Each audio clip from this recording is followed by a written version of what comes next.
Hello guys, ये देखिए आपका magnetic effect of electric current का सभी क्वेश्चन कंप्लीट हो गए थे। आपका क्वेश्चन नंबर 5 से क्वेश्चन नंबर 9 तक बाकी था, तो आज उसे भी कंप्लीट करा रही हूँ। तो आप लोगों की पढ़ाई कैसी चल रही है गाइज? आप लोग अच्छे से पढ़िए, और जो कुछ भी अगर आपको ये हो कि कोई चैप्टर पढ़ाना है तो आप लोग हमें कमेंट कर दीजिए, तो हम उस चैप्टर को क्वेश्चन आंसर आपको जो भी होगा तो उसे इम्पोर्टेंट चीज़ उसमें से बता दूंगी। तो चलिए स्टार्ट करते हैं। किसी चुंबकीय क्षेत्र में स्थित विद्युत धारावाही चालक पर आरोपित बल कब अधिकतम होता है? यानी कि क्वेश्चन क्या बोल रहा है कि किसी चुंबकीय क्षेत्र में स्थित है विद्युत धारावाही चालक पर आरोपित बल जो है तो कब अधिकतम होता है। तो अपन देखे थे ना कि लेफ्ट हैंड रूल्स जो देखे थे, तो उसमें क्या है आपका कि F=BI/L।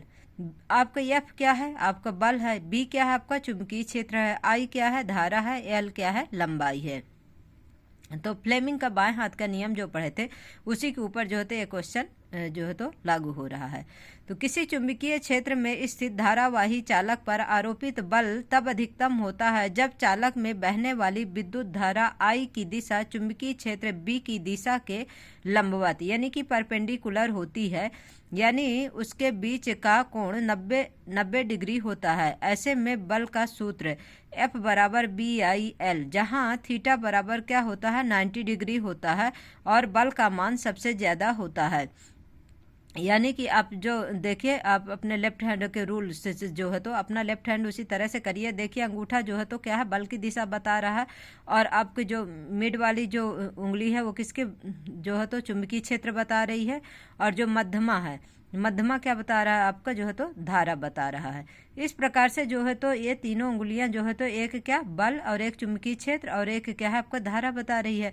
मतलब मध्यमा, तर्जनी और आपका अंगूठा। अंगूठा क्या है? बल बताएगा। तर्जनी क्या है? आपका मैग्नेटिक फील्ड यानी कि चुंबकीय क्षेत्र बताएगी।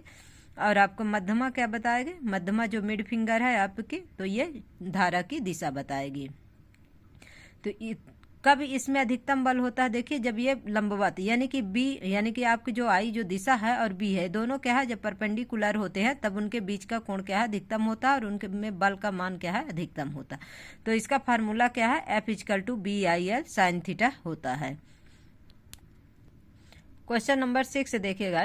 मान लीजिए आप किसी चैम्बर में अपनी पीठ को किसी एक दीवार से लगाकर बैठे हैं। कोई इलेक्ट्रॉन पुंज आपके पीछे की दीवार से सामने वाली दीवार की ओर क्षैतिज गमन करते हुए किसी प्रबल चुंबकीय क्षेत्र द्वारा आपके दाईं ओर विक्षेपित हो जाता है। चुंबकीय क्षेत्र की दिशा क्या है? चुंबकीय क्षेत्र की दिशा ऊर्ध्वाधर नीचे वर्टिकली डाउनवर्ड की ओर होगी, क्योंकि इलेक्ट्रॉन पुंज पीछे से आगे की ओर जा रहा है, जिससे धारा आगे से पीछे की ओर मानी जाती है।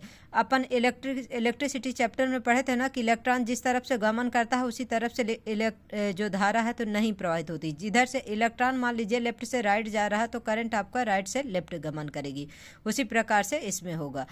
और फ्लेमिंग के वाम हस्त के अनुसार इलेक्ट्रॉन या धारा और बल दाईं ओर से विक्षेपण दोनों के लंबवत दिशा में। गाइस ये डायग्राम थोड़ा अच्छा नहीं बना है, सिर्फ समझाने के लिए बनाई हूँ, इसलिए जो तो आप लोग हंसिएगा नहीं, सिर्फ इसमें समझने की कोशिश करिएगा। देखिए क्षेत्र नीचे की ओर जो तो नीचे की ओर होता है। इसमें क्या है? अंगूठा आपका क्या है? फोर्स यानी बल दिखा रहा है। तर्जनी आपका जो है तो मैग्नेटिक फील्ड यानी कि चुंबकीय क्षेत्र दिखा रहा है, और ये मध्यमा यानी कि आपका जो मिड फिंगर है क्या है? करंट दिखा रहा है, मतलब धारा की दिशा दिखा रहा है। इस प्रकार से फ्लेमिंग के वाम हस्त का नियम है। विद्युत धारा करंट इलेक्ट्रॉन पीछे से सामने की ओर जा रहा है, इसीलिए धारा की दिशा इसके विपरीत सामने से पीछे की ओर होगी। फिर क्या है? आपका बल है। तो बल क्या है? फोर्स जो क्या है? इलेक्ट्रॉन पुंज दाईं ओर से विक्षेपित हो रहा है, इसीलिए बल की दिशा दाईं ओर है।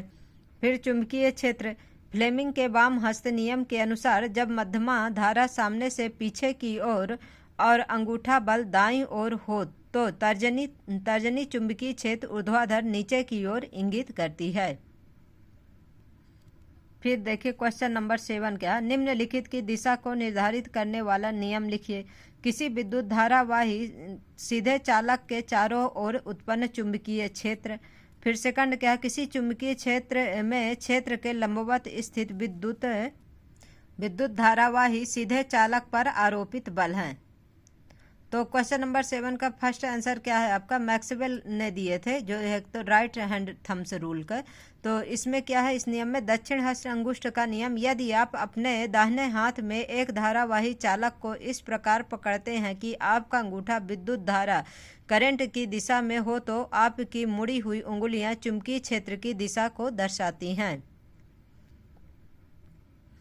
फिर जो दूसरा क्वेश्चन है उसका दूसरा वाले के देखिए, फ्लेमिंग्स का लेफ्ट हैंड रूल्स जो है, चुंबकीय क्षेत्र में क्षेत्र के लंबवत स्थित विद्युत धारावाही सीधे चालक पर आरोपित बल, इसके लिए फ्लेमिंग के वाम हस्त का नियम उपयोग किया जाता है। अपने बाएं हाथ की तर्जनी, मध्यमा और अंगूठे को इस प्रकार फैलाइए कि वे एक दूसरे के लंबवत हों। यदि तर्जनी चुंबकीय क्षेत्र की दिशा में और मध्यमा विद्युत धारा की दिशा में हो तो अंगूठा चालक पर बल या तर्जनी चुंबकीय क्षेत्र की दिशा बताती है। यानी कहने का मतलब ये है गाइज कि जो फर्स्ट जो इसका क्वेश्चन है उसका क्या होगा आपका जो है तो दक्षिण हस्त अंगुष्ठ का नियम लगेगा, और जो सेकंड पॉइंट है उसमें क्या है, फ्लेमिंग्स के लेफ्ट हैंड रूल्स फॉलो होगा। किसी विद्युत परिपथ में लघु पथन कब होता है? किसी विद्युत परिपथ में लघु पथन या शॉर्ट सर्किट तब होता है जब विद्युत में तार और उदासीन तार सीधे संपर्क में आ जाते हैं, जिससे परिपथ का प्रतिरोध लगभग क्या होता है, कम हो जाता है, न के बराबर हो जाता है, शून्य हो जाता है, और धारा तेजी से बढ़ने लगती है, जिससे तार गर्म होकर पिघल जाती है। लघु पथन का मुख्य कारण क्या होता है, तारों का सीधा संपर्क विद्युतमय और उदासीन तार आपस में छू जाते हैं। यानी कि जो आपकी फेस वाली तार रहती है रेड वाली, और जो ब्लैक वाली जो उदासीन तार रहती है, दो न्यूट्रल तार है, और आपका फेस वाली तार रेड वाली जो है, दोनों अगर एक दूसरे में टच हो जाएंगे तो क्या हो जाएगा, लघु पथन का मुख्य कारण है। यानी कि ये दोनों साथ में मिल जाएंगे तो उससे जो है तो क्या हो जाएगा, इसका जो प्रतिरोध है वो खत्म हो जाएगा, और जो है तो धारा बहुत तीव्र गति से प्रवाहित होगी, जिससे क्या है आपका जो एमसीबी होती है तो उसमें फ्यूज जो होता है तो क्या होता है, उड़ जाता है। यानी कि उसमें जो वायर लगी होती है वो कट हो जाती है। विद्युत रोधी का क्षतिग्रस्त होना, तारों के ऊपर का प्लास्टिक खराब हो जाता है। यानी कि जो तार होती हैं, जैसे सबसे अच्छी तो कॉपर वायर मानी जाती है, तो कॉपर वायर में जो ऊपर जो प्लास्टिक लगा होता है, अगर वो अच्छी क्वालिटी का नहीं होता तो उसके वजह से भी ये प्रॉब्लम होती है। उपकरण में खराबी, किसी विद्युत उपकरण के अंदर तार या उसके पुर्जे खराब होकर एक दूसरे को छूने लगते हैं। यानी कि कोई उपकरण है उसके अंदर जो वायर रहती हैं वे क्या होती हैं, एक दूसरे में टच हो जाती हैं किसी कारणवश से, उसके वजह से भी ये प्रॉब्लम होती है। बचाव क्या कर सकते हैं इसमें, फ्यूज लगेगा, एमसीबी, यानी कि एमसीबी का फुल फॉर्म क्या है, मिनिएचर सर्किट ब्रेकर, इसे क्या करते हैं, यूज करते हैं, जिससे लघु पथन को मतलब रोका जाता है। कहने का मतलब जो अपने यहाँ जो सांधित्र लगे रहेंगे घर में वो क्या है, नुकसान नहीं होगा उनका। क्वेश्चन नंबर 9 देखिए, भू संपर्क तार का क्या कार्य है? धातु के आवरण वाले विद्युत सांधित्रों को भू संपर्कित करना क्यों आवश्यक है? यानी कि जो आपकी ग्रीन वाली वायर है वो कौन सी है, भू संपर्क तार है, यानी कि अर्थिंग वायर है। वो क्या होता है, जब अधिक आता है कभी तो उस फेस को क्या करते हैं, जो एक्स्ट्रा फेस रहते हैं जो करंट आता है उसे क्या करता है, मतलब भूमि में भेज देता है। भू संपर्क तार किसी विद्युत परिपथ में सुरक्षा उपाय के रूप में प्रयुक्त होते हैं, खासकर उन संयंत्रों में जिनका आवरण धात्विक होता है, जैसे विद्युत इस्त्री, टोस्टर, मेज का पंखा, रेफ्रिजरेटर, कूलर, गीजर आदि। धातु के आवरणों से संयोजित भू संपर्क तार विद्युत धारा के लिए अल्प प्रतिरोध का चालन पथ प्रस्तुत करता है। इससे यह सुनिश्चित हो जाता है कि संयंत्र के धात्विक उपकर आवरण में विद्युत धारा का कोई क्षरण होने पर उस पर संयंत्र का विभव भूमि के विभव के बराबर हो जाएगा। फलस्वरूप इस संयंत्रों को उपयोग करने वाला व्यक्ति तीव्र विद्युत आघात से सुरक्षित बचा रहता है। तो गाइज आप लोगों को क्लास कैसी लगती है? आज से ये कंप्लीट हो गया आपका ये magnetic effect of electric current, और आपका जो ये आवर इन्वायरमेंट है इसका जो है तो थ्योरी कंप्लीट हो चुकी है गाइज।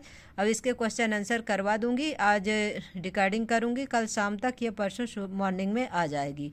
इसके बाद एक आपका चैप्टर बचा है जो है तो आनुवांशिकता वाला, उसे भी करा दूंगी बायो का।